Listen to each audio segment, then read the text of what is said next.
मातृभूमि को नमन करने के साथ ही इतनी बड़ी संख्या में माताओं बहनों का आशीर्वाद भी मिले, इससे बड़ा और सौभाग्य क्या हो सकता है। यहां पहुंचने से पहले आज मैं पूरे दिन युवाओं से जुड़े कार्यक्रम में मौजूद था। अभी मैं देख रहा हूं आप सबके चेहरों पर भी एक अलग ही उत्साह, एक अलग ही खुशी मैं देख पा रहा हूं। ये खुशी स्वाभाविक भी है। आपने जिस विश्वास के साथ अपने इस बेटे को, अपने इस भाई को दिल्ली भेजा, उस विश्वास को बढ़ाने वाला एक और काम आपके इस भाई ने दिल्ली में किया है। नारी शक्ति वंदन अधिनियम, यानी विधानसभा से लेकर लोकसभा तक महिलाओं को प्रतिनिधित्व मिले, प्रतिनिधित्व बढ़े, ये मोदी की गारंटी। ये सपना वर्षों पहले गुजरात की धरती से हमने मिलकर के देखा था। आज उस संकल्प की सिद्धि के साथ मैं आपके बीच आया हूं। खासकर मैं गुजरात की मेरी बहनों से कहना चाहता हूं, हमेशा की तरह इस बार भी आपने रक्षाबंधन पर मुझे ढेर सारी राखियां भेजी थी और हमारे यहां जब राखी मिलती है तो भाई की तरफ से गिफ्ट देने का भी रिवाज है। मैंने इस बार गिफ्ट पहले ही तैयार कर ली थी, लेकिन उस समय बता तो सकता नहीं था। आज मैं ये कह सकता हूं कि नारी शक्ति वंदन अधिनियम पूरे देश की मेरी माताओं बहनों के लिए एक बहुत बड़ा उपहार है। नारी शक्ति वंदन अधिनियम मेरी बहनों के अधिकारों की गारंटी है। नारी शक्ति वंदन अधिनियम मेरी बहनों के सपनों के पूरा होने की गारंटी है।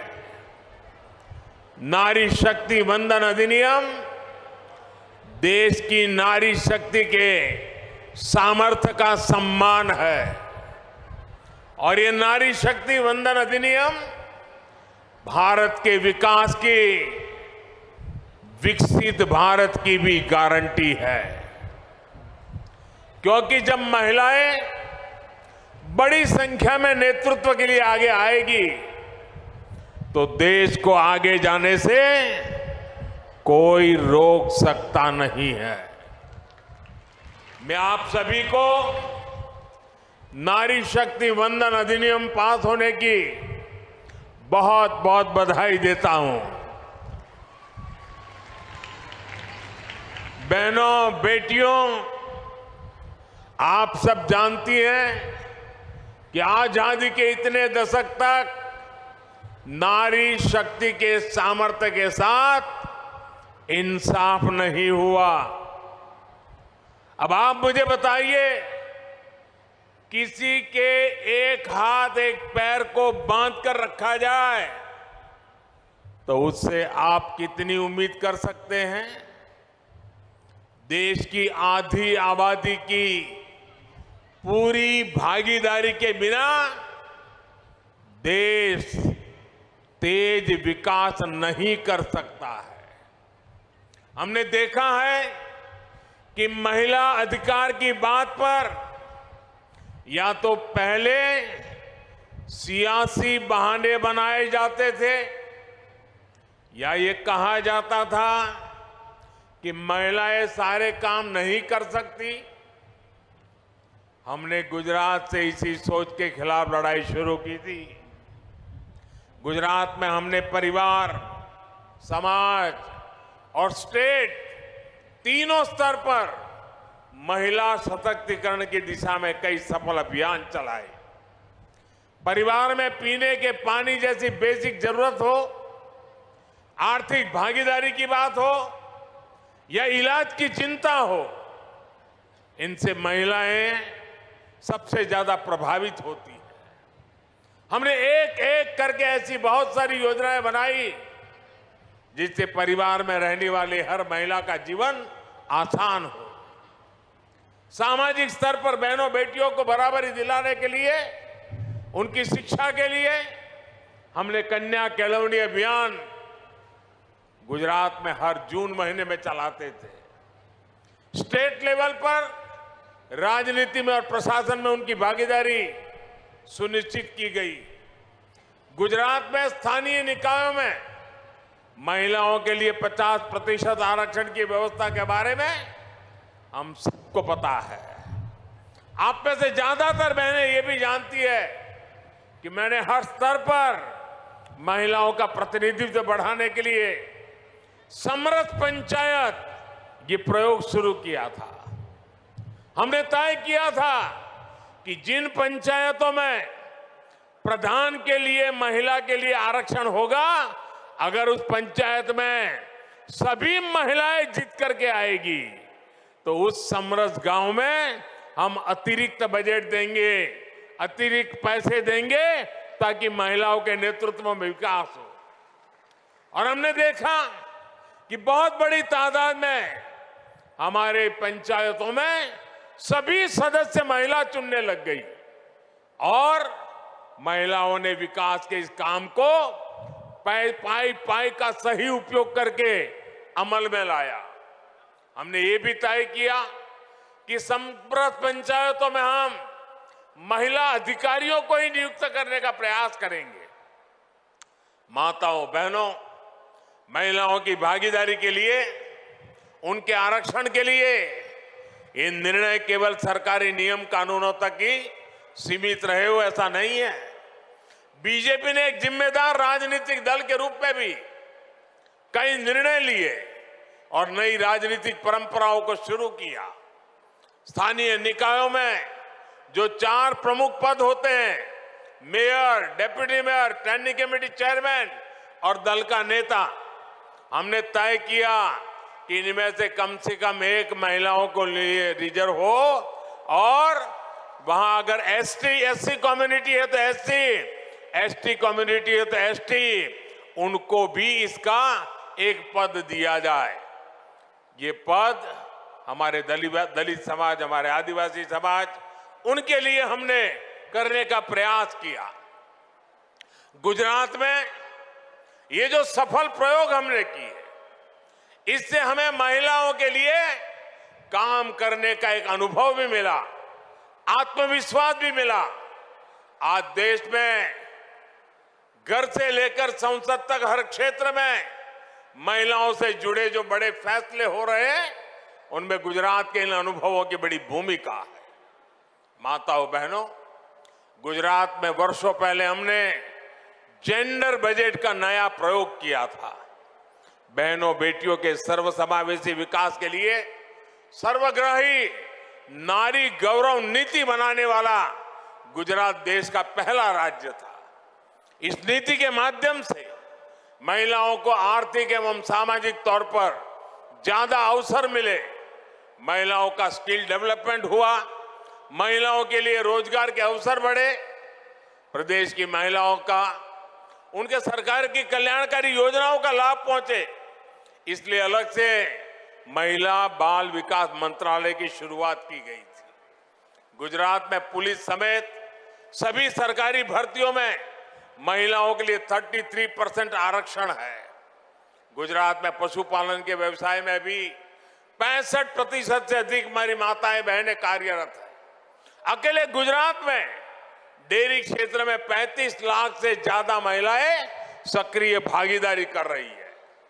महिलाओं को पशुपालन व्यवसाय में बल मिले, इसलिए प्रदेश में महिला दूध सहकारी मंडलियों का गठन किया गया। हमने उस समय ही डेयरी के पेमेंट के लिए डिजिटल पेमेंट की व्यवस्था शुरू की थी। आज इसी वजह से हर रोज करीब करीब 30 करोड़ रुपए का भुगतान सीधे महिलाओं के ही खातों में भेजा जाता है। महिलाओं के खातों में सीधे डिजिटल पेमेंट की व्यवस्था का बहुत बड़ा लाभ हमारी माताओं बहनों को मिला है। साथियों, गुजरात की आदिवासी महिलाओं को सशक्त करने के लिए वन व्यवस्थापन मंडलियों में महिलाओं को प्रमुखता से स्थान दिया गया। आज लाखों महिलाएं वन विकास में अपना योगदान दे रही है। गुजरात में महिलाओं को स्वरोजगार में परेशानी ना आए, इसलिए महिला आर्थिक विकास निगम की शुरुआत की थी। महिलाओं के आर्थिक सशक्तिकरण के लिए मिशन मंगलम की शुरुआत की गई। महिलाओं के हुनर को बल मिले, इसलिए सखी मंडलों का गठन किया गया। आज गुजरात में 2.5 लाख से ज्यादा सखी मंडल कार्यरत है और उनके बनाए गए उत्पादनों की बिक्री के लिए खास मेलों का आयोजन किया जाता है। गुजरात में एक समय माता मृत्यु दर काफी ज्यादा हुआ करती थी। प्रसूता माताओं को बचाने के लिए हमने चिरंजीवी योजना शुरू की, उनके पोषण पर काम किया और आज के नतीजे हम देख रहे हैं। साथियों, ये सब कोई ऐसे ही चलने वाली सामान्य प्रक्रियाएं नहीं थी। इसके पीछे एक लंबी सोच थी, सोची समझी दूरगामी रणनीति थी। आज इसका प्रभाव हम गुजरात में देख रहे हैं। आपसे मैं भी अनेक बहनें ऐसी होगी जिन्हें नीतियों के कारण लाभ हुआ है, जीवन में आगे बढ़ने का अवसर मिला है।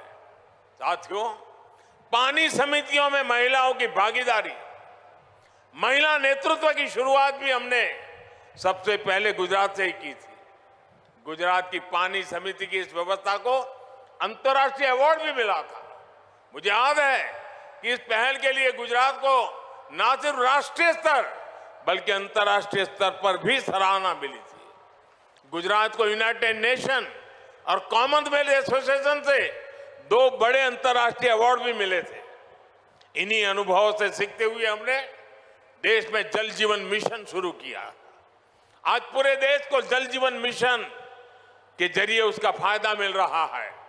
माताओं बहनों, बीते 9 वर्षों में हमने देश में महिलाओं के लिए जन्म से लेकर के वृद्धावस्था तक पूरे जीवन को बेहतर बनाने के लिए काम किया है। हमारे देश में कन्या भ्रूण हत्या से लेकर बच्चियों की अशिक्षा तक ऐसे कितने सामाजिक कलंक लगते थे। हमने बेटी बचाओ बेटी पढ़ाओ अभियान शुरू किया। आज हम गर्व से दुनिया के सामने कह सकते हैं कि देश में महिला पुरुष अनुपात तेजी से सुधरा है। हमने गर्भवती महिलाओं के लिए मातृ वंदना जैसी संवेदनशील योजना चलाई, पोषण की चिंता करना शुरू किया। आज देश में बच्चे के जन्म के समय होने वाली मां और बच्चे दोनों की मृत्यु दर में कमी आई है। स्वच्छ भारत अभियान के तहत हमने स्कूलों में शौचालय बनवाए। सुकन्या समृद्धि योजना के माध्यम से बेटियों के नाम पर जो बचत होती है उस पर ज्यादा ब्याज मिलता है। जब बेटियां पढ़कर आगे बढ़ती हैं तो उनके कैरियर के लिए सेना से लेकर माइनिंग तक हर क्षेत्र में दरवाजे खोल दिए गए। इससे बेटियों में पीछे होने की भावना खत्म हुई है, एक आत्मविश्वास आया है और आज देश की इंडस्ट्री हो या खेल का मैदान, बेटियां हर जगह नई बुलंदियों को छू रही है, देश का नाम बढ़ा रही है। कल ही हमारी वुमेन क्रिकेट टीम ने एशियन गेम्स में गोल्ड मेडल जीतकर भारत का परचम फहराया। माताओं बहनों, ये आपकी बढ़ती ताकत का ही नतीजा है कि नारी शक्ति वंदन अधिनियम संसद में रिकॉर्ड मतों से पास हुआ है। जिन लोगों ने दशकों तक इस लटका कर रखा था, उन्हें भी आपके डर से ही इसका समर्थन करने के लिए मजबूर होना पड़ा है और वोट डालना पड़ा है। ये आपकी मजबूती है जो उन्हें मजबूर कर रही है। आपने देखा होगा अपने बयानों में लोग कैसे कैसे किंतु परंतु लगा रहे थे, कैसे कैसे बहाने बना रहे थे। इन्होंने महिलाओं को अलग अलग वर्गों में बांटकर आपकी ताकत को कमजोर करने का पैंतरा भी चला। लेकिन जब इन्हें लग गया कि ये सरकार पीछे हटने वाली नहीं है, जब उन्हें लग गया कि देश की महिलाएं देख रही हैं कि संसद के भीतर क्या हो रहा है, तो इन्हें मन मानकर मजबूर होकर इस कानून के पक्ष में वोट करना पड़ा। मैं आप सभी को इस बहुत बड़ा काम और आपने इतनी बड़ी संख्या में आकर के आशीर्वाद दिया, इसलिए मैं आपका आभार भी व्यक्त करता हूं, आपको बहुत बहुत बधाई भी देता हूं। जल्द ही इस कानून की ताकत से आप सब देश की बेटियां ज्यादा संख्या में विधानसभा और संसद में भी पहुंचेगी और देश की आवाज बनेगी। आप सबको मेरी तरफ से बहुत बहुत धन्यवाद। नमस्कार। भारत माता की, भारत माता की बहुत बहुत धन्यवाद। बहुत बहुत बहुत धन्यवाद। खूब खूब खूब आभार माननीय वડાપ્રધાન શ્રી આપનો। અને હવે આજના આ કાર્યક્રમમાં ઉપસ્થિત માનનીય પ્રધાનમંત્રી શ્રી અને સર્વે મહાનુભાવનો ઋણ સ્વીકાર આભાર વિધિથી કરશે પ્રોફેસર ડોક્ટર